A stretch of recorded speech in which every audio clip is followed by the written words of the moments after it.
પાકિસ્તાન સામે ભારત રિટાલિએટ નથી કરવા માંગતું એ વાત બહુ સ્પષ્ટ થતી જાય છે. પણ રિટાલિએટ નથી કરવા માંગતુંનો મતલબ ભારત પ્રતિશોધ નથી લેવા માંગતું એવું નથી. પણ તમે એક લાફો મારો, અમે તમને એક લાફો મારીએ અને પછી આ વાત પૂરી થઈ જાય.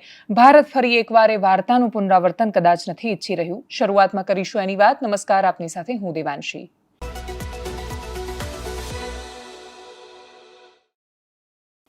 ભારત જે રીતે સમય લઈ રહ્યું છે એ જોતા સ્પષ્ટ સમજાઈ રહ્યું છે કે સરકારને ખબર છે કે તમે આવો, તમે અમારા 22-25 માણસોને મારીને જતા રહો, કોઈક વાર 30ને મારીને જતા રહો, કોઈક વાર 50ને મારીને જતા રહો, પછી અમે જઈએ, અમે તમારી સીમામાં ઘૂસીએ અને પછી ત્યાં આવીને આતંકવાદીઓના અડ્ડાનો નાશ કરી દઈએ, આતંકવાદીઓને મારી દઈએ અને પછી અમે દુનિયાને એવું બતાવી કે જુઓ, પાકિસ્તાનની ધરતી પર જ આતંકવાદીઓ છે અને એટલે અમે તેમને મારીને આવ્યા. આ વાત એ હિસાબ નથી થયો. એક ભારતીયનું માથું એ ત્યાંના 10 ટેરરિસ્ટના માથા, આ એ હિસાબ નથી ચાલી રહ્યો. અહીંયાના માણસો મરવા માટે નથી જન્મ્યા. ટેરરિસ્ટ જ્યારથી એ ટેરરિસ્ટ બને છે ત્યારથી નક્કી હોય છે કે કોઈને કોઈ સેનાના અધિકારીની ગોળીથી મરવાનો છે. એનું મરવું એ એના માટે જિહાદ છે, એ જન્મે જ એના માટે છે, એનું વર્તન જ એના માટે હોય છે ને એટલે તમે આ બેની સરખામણી કરી શકો એમ જ નથી. છેલ્લે પાકિસ્તાની સેનાના જવાનો કે જે પોતાના દેશની રક્ષા કરવા માટે નીકળ્યા હોય એ તો લડ્યા જ ક્યાં છે ભારત સામે? એ તો પ્રોક્સી વોર કરી રહ્યા છે અને આવા સમયમાં પાકિસ્તાન ઈચ્છે છે કે ભારત તરત રિટાલિએટ કરે ને એનો ગુસ્સો શાંત થઈ જાય. ભારત તરફથી જે પ્રતિક્રિયાઓ એક પછી એક આવી રહી છે એ દર્શાવી રહી છે કે ભારતે નક્કી કર્યું છે કે આ વખતે જે પણ અમે પરિણામ આપવા માંગીએ એનો સમય, એનું સ્થળ, એની દિશા, એની ગતિ અને એનું પરિણામ ભારતના હાથમાં હશે. શું કામ આ થઈ રહ્યું છે? છેલ્લી નોટિફિકેશન જે આવી સરકાર તરફથી, આપણે સંપૂર્ણ રીતે આયાત પર પ્રતિબંધ લગાવ્યો હતો. હવે પાકિસ્તાન તરફથી કોઈ પોસ્ટ કે પાર્સલ પણ અહીંયા નહીં આવી શકે. એટલે પાકિસ્તાનમાં વસતા કોઈ નાગરિકે બાજુમાં ખૂબ નજીકનું એનું ગામ હોય ને ત્યાં એમણે પોસ્ટથી કશું મોકલવું હોય, કોઈ પણ પાર્સલ મોકલવું હોય, આપણે એને નહીં સ્વીકારીએ. હવાઈ માર્ગે પણ નહીં, દરિયાઈ માર્ગે પણ નહીં. એની પહેલાનું ભારત સરકારનું નોટિફિકેશન એ વાતની જાહેરાત કરે છે, આજે જ જે જાહેરાત કરવામાં આવી કે ભારતીય પોર્ટ પર, ભારતીય બંદર પર લાંગરવામાં નહીં આવે. સરકારે ક્યાંથી નિર્ણયોની શરૂઆત કરી અને સૌથી પહેલો અથવા સૌથી મોટો પડકાર ભારતની સામે કયો છે જેની સામે આપણે હજીએ ઝઝૂમી રહ્યા છીએ? 10 દિવસ ઉપરાંતનો સમય થઈ જાય અને આપણે આતંકવાદીઓને પણ ન શોધી શકીએ. આપણે પાકિસ્તાન સામે પોતાના સમયે અને સેના પોતાની રીતે લડી લેવાની છે. આપણો સૌથી મોટો સંઘર્ષ ભારતીયો સામે છે. એ ભારતીયો સામે કે જે એ કાશ્મીરીઓ સામે જેમના માટે એક વ્યક્તિ જેનું મૃત્યુ થયું, એક વ્યક્તિ કે જે પહેલગામમાં હુમલાનો શિકાર બન્યા, એક વ્યક્તિ કે જે સેનાના અધિકારી હતા, એમના પત્નીએ એ જ્યારે અસ્થિ વિસર્જન કરીને બહાર નીકળ્યા અને પત્રકારોએ પ્રશ્ન કર્યો ત્યારે એમણે ખૂબ સભાનતા સાથે જવાબ આપ્યો કે હું એવું નથી ઈચ્છતી કે તમે માત્ર આ નામ પર દેશમાં બાકી કોઈને પણ નફરત કરો. જેણે વાલસોયું ગુમાવ્યું હોય એ પણ એવું કહે કે આ નફરત કરવાનો સમય નથી, અમે ઈચ્છીએ છીએ કે ન્યાય મળે અને પ્રતિશોધ લેવામાં આવે, પણ આ રીતે નહીં. એ કેટલી સભાનતા છે! એવા માણસોના જીવનની કિંમત આપણે 10 આતંકવાદીઓના માથા સાથે નહીં કરી શકીએ.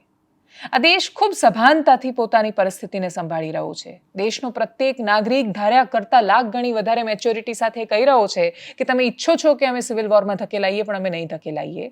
અને એ વખતે જમ્મુ કાશ્મીરમાંથી 75 માણસોને પકડી લેવામાં આવ્યા છે કેમ કે સંદિગ્ધ રીતે એમણે આતંકવાદીઓની મદદ કરી હશે. એક એવું રાજ્ય કે જેનું પોષણ ભારતના માણસો કરી રહ્યા છે, એક એવું રાજ્ય કે જેનું પોષણ માત્ર પ્રવાસન થકી થઈ રહ્યું છે, એ રાજ્યના માણસો પ્રવાસીઓને મારવા માટે માત્ર અલ્લાહના કે ખુદાના નામ પર જો કોઈની મદદ કરવા માંડે કે એ સમાન ધર્મી છે એવું માનીને, તો આપણે કઈ દિશામાં જ લઈ જઈશું દેશને? કેવી રીતે બચાવીશું દેશની અખંડિતતાને? 75 માણસોને પ્રાઇમા ફેસી પકડી દેવામાં આવ્યા, એ બધા જ લોકલ્સ છે. આતંકવાદીઓ હજી નથી પકડાઈ શક્યા. યુએસના ઉપરાષ્ટ્રપતિ જેડી વેન્સે જેમ કાલે કહ્યું એમ એમણે પાકિસ્તાનને જ કહ્યું છે કે તમારી ધરતી પર જ આતંકવાદીઓનું પોષણ થાય છે તો તમે મદદ કરો ભારતને શોધીને આપવામાં. પણ એ આતંકવાદીઓ પાકિસ્તાનની ધરતી પર હશે કે બોર્ડર ક્રોસ કરી શક્યા હશે એની સંભાવનાઓ બહુ જ ઓછી છે. અને એટલે જે જમ્મુ કાશ્મીરની વાદીઓમાં અને ઘાટીઓમાં હોવા છતાં એમને શોધવા ખૂબ મુશ્કેલ થઈ રહ્યા છે. ખૂબ બધી ભૌગોલિક ચેલેન્જીસ, પડકારો પણ છે ત્યાં. એ બધી પરિસ્થિતિઓને ધ્યાને રાખીએ તો પણ સવાલ તો આપણી સામે એનો એ જ ઊભો છે કે આટલા દિવસ પછી પણ આપણે આપણા માણસો પર મારી નાખનાર આતંકવાદીઓને નથી શોધી શક્યા. શરૂઆત કરી હતી સિંધુ જળ સંધિ રોકવાથી, એના પછી અટારી વાઘા બોર્ડર બંધ કરવામાં આવી, પાકિસ્તાનીઓના વિઝા રદ કરવામાં આવ્યા, એટલે SSARC હેઠળ આવેલા હોય કે પછી મેડિકલ વિઝા હોય એ પણ બંધ કરવામાં આવ્યા. દૂતાવાસ પર જેટલા પણ માણસો એમ્પ્લોય રાખવાના હોય એની સંખ્યા પર નિયંત્રણ મૂકવામાં આવ્યું. આપણે ઇન્ટરનેશનલ મોનિટરી ફંડ જે સંસ્થા લોન આપે છે એમને પણ કહ્યું કે ભાઈ તમે જુઓ કે કેટલી લોન પાકિસ્તાને લીધેલી છે, લગભગ 21.5 લાખ કરોડ જેટલું દેવું છે. ઇકોનોમી ન હોય એટલું દેવું એક દેશ પર થઈ ગયું, દેવાળું ફૂંકવાના કગાર પર છે ને તો એ શસ્ત્રો ક્યાંથી ખરીદી રહ્યા છે, તો એ કેવી કેવી રીતે આ આતંકને પનાહ અને પોષણ આપી રહ્યા છે. ડિજિટલ બ્લોકિંગ શરૂ કર્યું. બાકી સ્પેસથી આપણે મોનિટરિંગ કરી રહ્યા છીએ. એમની સર્વિસીસ પર જામર લગાવવાનો પ્રયત્ન કર્યો કે જામર લગાવીએ કે જેથી ત્યાંની બાકીની બધી વ્યવસ્થાઓ ખોરવાઈ જાય. નેવી તૈનાત છે અને સમુદ્રમાંથી ઘણીવાર પરીક્ષણ થઈ રહ્યું છે. સામે પાકિસ્તાન પણ એ કરી રહ્યું છે. પાકિસ્તાનની પણ ડ્રીલના વિડીયો સામે આવે છે કે અમે બેલિસ્ટિક મિસાઇલનું ડ્રીલ કર્યું. એકબીજાને પડકાર અપાઈ રહ્યા છે, હાકોટા અપાઈ રહ્યા છે. ન્યૂઝ ચેનલમાં તો યુદ્ધ થઈ ગયું છે અને ત્યાં યુદ્ધના જ સમાચાર છે ન્યૂઝ ચેનલમાં. અને એક એવી ક્લિપ પણ બહુ વાયરલ થઈ હતી ડિબેટમાં કે પાકિસ્તાનથી એક રક્ષા વિશેષજ્ઞ બેઠા હતા, ભારતથી બેઠા હતા. ભારતવાળા કંઈક ગદા અને તલવાર ને એવું બધું બતાવતા હતા અને પેલા એ હાથમાંથી મિસાઇલો બતાવતા હતા. ટૂંકમાં ટીવી ચેનલો જે યુદ્ધનો માહોલ પેદા કરી રહી છે એને હકીકતમાં જે યુદ્ધ લડાઈ રહ્યું છે એની સાથે કોઈ લેવા દેવા નથી. ભારત બહુ જ બધા મોરચા પર લડી રહ્યું છે અને ભારત બહુ જ બધા મોરચા પર બધી જ બાજુથી સહયોગ લઈને પ્રયત્ન કરી રહ્યું છે એ વાત પ્રસ્થાપિત કરવાનું કે ભારત શિકાર બન્યું છે આતંકવાદનું અને એક પ્રદેશની શાંતિ જળવાયેલી રહે કે એશિયાના આ રિજિયનમાં કંઈ ન થાય એના માટે એ ચૂપ બેસી રહે તો એ તો ભારતનું ખૂબ મોટું નુકસાન છે. આ જ વિષય પર પ્રધાનમંત્રી મોદી શું બોલ્યા છે એમને સાંભળીએ. फ्रेंड्स, हम एक मत है कि आतंकवाद मानवता के लिए सबसे बड़ा खतरा है. पहलगाम में हुए आतंकी हमले में मारे गए लोगों के प्रति राष्ट्रपति लॉरेंसो और अंगोला की संवेदनाओं के लिए मैं उनका आभार व्यक्त किया. We are committed to take firm and decisive action against terrorists and those who support them. We thank Angola for their support in our fight against cross-border terrorism.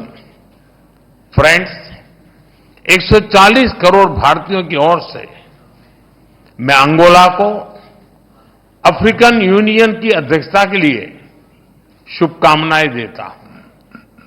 हमारे लिए यह गौरव की बात है कि भारत की G20 अध्यक्षता के दौरान अफ्रीकन यूनियन को G20 की स्थायी सदस्यता मिली.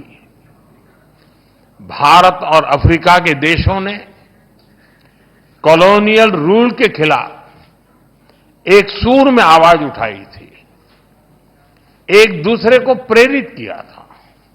आज हम ग्लोबल साउथ के हितों, उनकी आशाओं, अपेक्षाओं और आकांक्षाओं की आवाज बनकर एक साथ खड़े रहे हैं. પ્રધાનમંત્રી જ્યારે એક બાજુ આ બોલી રહ્યા હતા ત્યારે સુરતમાંથી પણ એક ખૂબ રસપ્રદ તસવીર સામે આવી. કેન્દ્રીય જળશક્તિ મંત્રી CR પાટીલ એક કાર્યક્રમમાં હતા. એમનું સ્વાગત કરવા માટે બુકે અને મોમેન્ટો આપવાની વાત થઈ. CR પાટીલ જાણે પોતાની જ સરકાર પર પ્રેશર બતાવતા હોય એ રીતે પણ ખૂબ સારા જેસ્ચરના ભાગરૂપે એમણે એવું કહ્યું કે જ્યાં સુધી પહેલગામનો બદલો નહીં લેવાય ત્યાં સુધી સ્વાગત સ્વીકારવાનું બંધ કરવામાં આવ્યું છે. જોઈએ video. Thank you so much, sir. Sir, please, 2 minutes તમે સ્ટેજ પર રોકાશો. Once again, a huge round of applause for Shri CR Patil Sahib.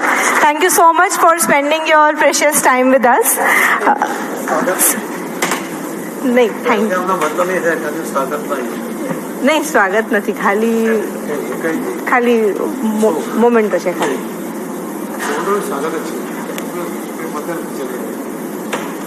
ખાલી બુકે તો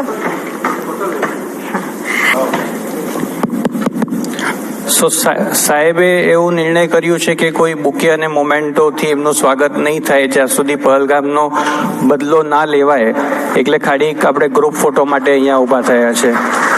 આ બધી જ તસવીરો ખૂબ સાંકેતિક છે.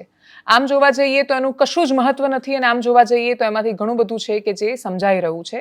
અને એ જોતા સમયની પ્રતીક્ષા, બદલાની પ્રતીક્ષા અને બદલા કરતા ન્યાયની પ્રતીક્ષામાં ભારતીય માણસો છે. આગળ વાત કરીએ ગુજરાત રાજ્યની. ગુજરાતના બનાસકાંઠાના ભાભરના ખડોસણ રોડ પર ગામના પિતા અને 3 પુત્રો અને 5 વ્યક્તિઓ હતા. એ લોકો ગંભીર રીતે ઇજાગ્રસ્ત થયા. એમને હોસ્પિટલમાં લઈ જવામાં આવ્યા. સરેઆમ જાહેરમાં ધોકા ને લાકડી ને પછી તલવારો ને ધારિયા ને બધું લઈને આવે. ગામની બજારમાં સામસામે ખતરનાક રીતે એકબીજાને મારવા માટે આવી જાય. એ લોકો રસ્તા પર પડે, એના વિડીયો સામે આવે. બધા જ લોકો એ ઘટનાક્રમ જોયા કરે. પોલીસ છેક સુધી ન આવે, બહુ જ મોડેથી આવે. અને આ સ્થિતિ થાય ત્યારે સામાન્ય માણસો જે પોતાનું જીવન જીવતા હોય એમના મનમાં ડર ને ફફડાટ ન બેસી જાય.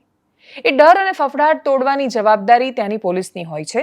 અને બનાસકાંઠા પોલીસ માટે એટલે ખૂબ બધા પ્રશ્નો છે, કેમ કે ત્યાંના ધારાસભ્ય જે ભારતીય જનતા પાર્ટીમાંથી ચૂંટાઈને આવ્યા છે, એ વાવના ધારાસભ્ય સ્વરૂપજી ઠાકોરે કહ્યું કે આ બધી જે 2 નંબરની ગતિવિધિઓને ધંધા થાય છે એને બંધ કરાવવા જોઈએ. ભાજપના નેતા રેલી કાઢે છે, એમની સાથે સાંસદ છે, જે સાંસદ કોંગ્રેસમાંથી ચૂંટાઈને સામે આવ્યા છે. જેટલી ખતરનાક તસવીરો ત્યાંની કાયદો અને વ્યવસ્થાની છે, એટલી જ સુંદર તસવીર ત્યાંની રાજનીતિની છે કે ભાભર માટે બંને અલગ અલગ પક્ષના નેતાઓ એટલે ગેનીબેન ઠાકોર ને સ્વરૂપજી ભાજપમાંથી છે, ગેનીબેન કોંગ્રેસમાંથી છે, ને તોય બંને સાથે મળીને યાત્રા કાઢે છે, સાથે મળીને બજારોમાં ફરે છે અને પછી આવેદનપત્ર આપે છે અને રજૂઆત કરે છે. સાથે મળીને એક જ વિષય પર વાત કરે છે કે અમે અસહમત છીએ ને ન ચાલવું જોઈએ. ભાજપ અને કોંગ્રેસ ભેગા થઈને બનાસકાંઠાની પોલીસ પર એક બહુ જ મોટું પ્રશ્નાર્થ ચિહ્ન મૂકી રહ્યા છે. અને બનાસકાંઠાની પોલીસ પાસે એનો શું જવાબ છે? ભાભરનો માત્ર સવાલ નથી, એની આસપાસના તમે કોઈ પણ વિસ્તારોમાં નજર કરો. સુરતમાં એક ડ્રગ્સનો કિસ્સો સામે આવ્યો કે સુરતમાં કોઈક છે કે જે આપવા ગયું હતું ને ડ્રગ્સની ડિલિવરી કરવા ગયું હતું ને એને પકડવામાં આવ્યો. એ છોકરાઓ બનાસકાંઠાના હતા. બનાસકાંઠાના છોકરાઓ પેડલર બનીને સુરત સુધી ડ્રગની ડિલિવરી કરવા શું કામ જઈ રહ્યા છે? કોણ છે કે જે એમને નશાના રવાડે ચડાઈ રહ્યું છે? દર થોડા દિવસે વ્યાજખોરીના ચક્કરમાં ફસાઈને ત્યાંની નર્મદા કેનાલમાંથી મૃતદેહો શું કામ મળી રહ્યા છે? અનેક સમસ્યાઓ છે કે એ બહુ જ વિશાળ જિલ્લાને કોરીને ખાઈ રહી છે. અને એ સમસ્યાઓના મૂળમાં કાયદો અને વ્યવસ્થા છે. જ્યાં સુધી એ વાતનો જવાબ નહીં મળે અને જ્યાં સુધી મીડિયા કે એની હેડલાઇન મેનેજમેન્ટથી ત્યાંની પોલીસ સંતોષ માનતી રહેશે, ત્યાં સુધી એ સવાલોના જવાબ નથી મળવાના. પણ જો કે ત્યાંની રાજનીતિની સુંદર તસવીર પણ છે કે 2 નેતાઓ એકસાથે નીકળ્યા છે. સાંભળીએ એમને. પોલીસ પાસે જે આપણી માગણી હતી એ તમામ તમે જે કીધું એ પ્રમાણેની માગણી એમની પાસે આપણે પોલીસ પાસે મૂકી છે. એમની આપણાને પૂરેપૂરી ખાતરી આપી છે. ચાહે આરોપીઓનું વરઘોડું કાઢવાનું હોય, અહીંયા દારૂના કે તે અડાઓ છે બંધ કરવા માટેની વાત હોય, દીકરીઓ ગામડામાંથી ભણવા આવે એની સુરક્ષા માટેની વાત હોય, કે જે લોન કોઈ પણ ડિપાર્ટમેન્ટમાં લીધેલી હોય અને એની ઉઘરાણી નિયમ પ્રમાણે જે તે એજન્સી એ પોલીસ પાસે કરાવે એ રીતની વાત હોય. અને બીજું જે આ ગઈકાલે જે ઘટના બની એના અનુસંધાને પોલીસ પોતે કામ કરવા માટે અને આરોપીઓને પકડવા માટે પૂરેપૂરી પૈકીના 2 આરોપીઓને પણ પકડ્યા છે. અને જે આજ સુધી કોઈ કાર્યવાહી નહીં કરી હોય એવી પોતે પોલીસ આપણી સૌની લાગણીને માગણીને ભાભરનો કાયદો અને વ્યવસ્થા કથળે નહીં અને એક મજબૂત મેસેજ જાય ને અસામાજિક તત્વોને એનો મેસેજ જાય કે કાયદો અને વ્યવસ્થા હાથમાં લ્યો તો કોઈના બાપની ભેડી નથી, કાયદો કાયદાનું કામ કરશે. એ રીતે પોલીસે આપણને પૂરેપૂરી ખાતરી આપી છે. તો હું વિનંતી કરું ઠાકોર સમાજને કે આપણે 5 દિવસની મુદત આપી દે પોલીસને આ તમામ કામ કરવા માટેની. અને 5 દિવસ પછી આપણને પૂરતી સંતોષ ના મળે તો અમે જવાબદાર આગેવાનો આવીને એની ઉઘરાણી કરશું. અને એ પણ નહીં થાય તો પછી 10, 15 કે 25,000 ઠાકોર સમાજને ભેગો કરવો પડે તો ભેગો કરીને આગળની કાર્યવાહી કરશું. પણ હું માનું છું ત્યાં સુધી પોલીસે ખાતરી આપી ત્યાં સુધી એ પ્રમાણેની કોઈ નોબત નહીં આવે એવો મને પૂરો પોલીસ ઉપર અને અહીંના બધા જ જે તપાસ અધિકારીઓ પર આપણે અત્યારે વર્તમાન પરિસ્થિતિના આધીન એમના ઉપર ભરોસો રાખીએ છીએ. જે આપણે રેલી મૌન સ્વરૂપે રેલી તરીકે આપણે પોલીસ સ્ટેશન આવ્યા અને આપણે સાહેબને મળે અને બધી રજૂઆતો કરી. જે અસામાજિક તત્વોએ જે હુમલો કર્યો છે અને એમના માટે જે આપણને ન્યાય મળે એના માટે તમામે તમામ બાંયધરી આપી છે કે તમામે તમામ ગુનેગારોને પકડવામાં આવશે અને તમામે તમામને સખત કાર્યવાહી કરવામાં આવશે અને એમનો વરઘોડો પણ કાઢવામાં આવશે. એ આપણને બાંયધરી આપી છે. અને જે પણ આપણી માગણીઓ હતી એ માગણીઓ બધી આપણે પૂરી કરી છે.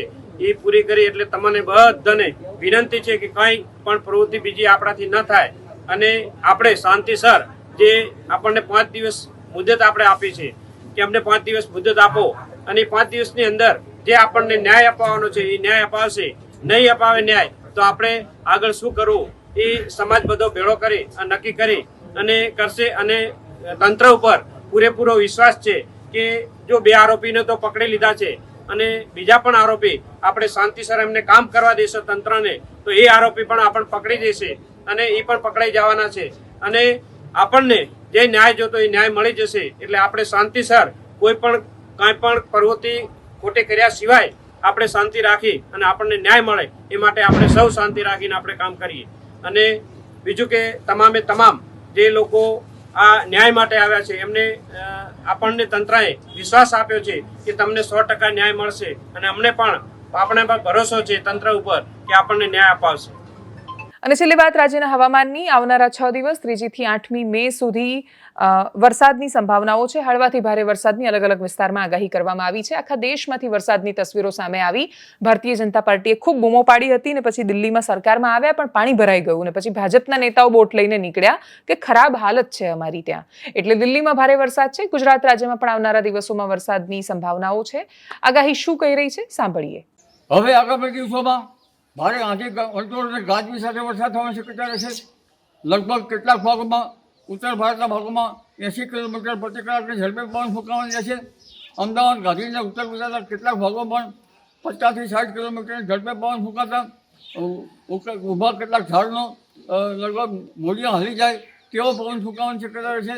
પણ ઉલ્લેખનીય છે કે હવે ધીરે ધીરે પ્રી મોન્સૂન એક્ટિવિટી શરૂ થશે અને તારીખ 3થી ગુજરાતના હવામાનમાં પણ પલટો આવશે અને તારીખ 5, 6, 7, 8 તારીખમાં ધોધમાર વરસાદ લગભગ ઉત્તર ગુજરાતના કેટલાક ભાગો કચ્છના ભાગોમાં ક્યારેક હળવું પૂર પણ આવી શકવાની શક્યતા રહેશે.